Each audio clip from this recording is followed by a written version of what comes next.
Let's get stuck into it. And in case you hadn't noticed, this week on Tuesday, it was International Women's Day. And we've actually marked that occasion on the panel by getting Todd Hayward to step out as a straight white male and replace him with another straight white male. So thanks for being an ally, Peter. Yes, it was International Women's Day to celebrate the achievements of women while also acknowledging the various barriers that still exist within many workplaces for women.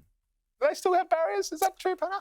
And Parnell has actually opened a little bit of a rabbit hole.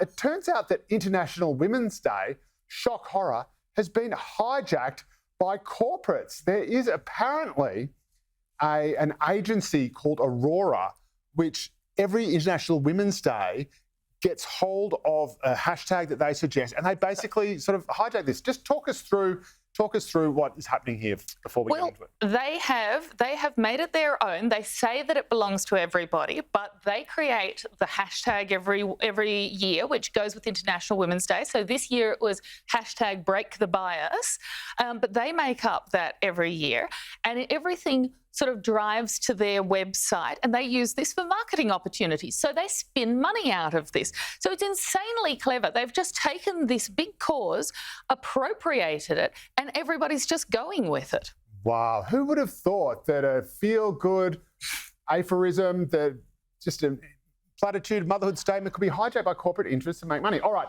Parnell, I want you to blame the left for the capitalist takeover of International Women's Day. You have 30 seconds starting now. Well, I actually think this started with the baby boomer generation when they got serious. They started polishing up their cause marketing. So they were the original big advertisers, right? You know, the people who created the Apple 1984 ad.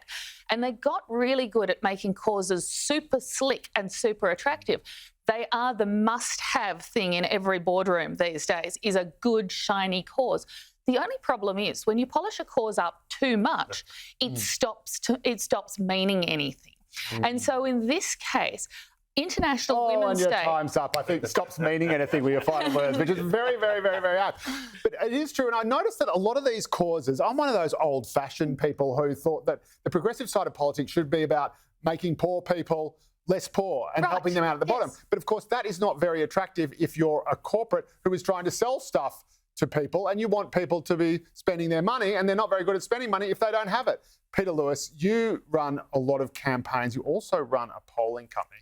Do these sorts of things actually appeal to punters in the suburbs? Is International Women's Day a thing out there in mainstream suburban Australia, or is it just a thing in corporate tea rooms so that we can all feel good about ourselves and tick off annual report quotas? Look, I think there are people that want to wear the T-shirt right around the country, but it comes out in different ways. And if you're wearing shoulder pads in a boardroom, you are being you are the living embodiment of an empowered woman, and that delivers obviously for the corporates as well. I think the lived experience in middle and lower income Australia is just, give us a decent job, help us with our kids. Do they? Let's face it. They don't give a rat. They would not even know that it's International Women's Day. I don't think they're going to International Women's Day breakfast, no. And I don't think they're invited. They are, Peter. They're not cleaning invited up afterwards and they're serving the tea. I want to know who owns this Aurora agency and whether it's actually owned by men.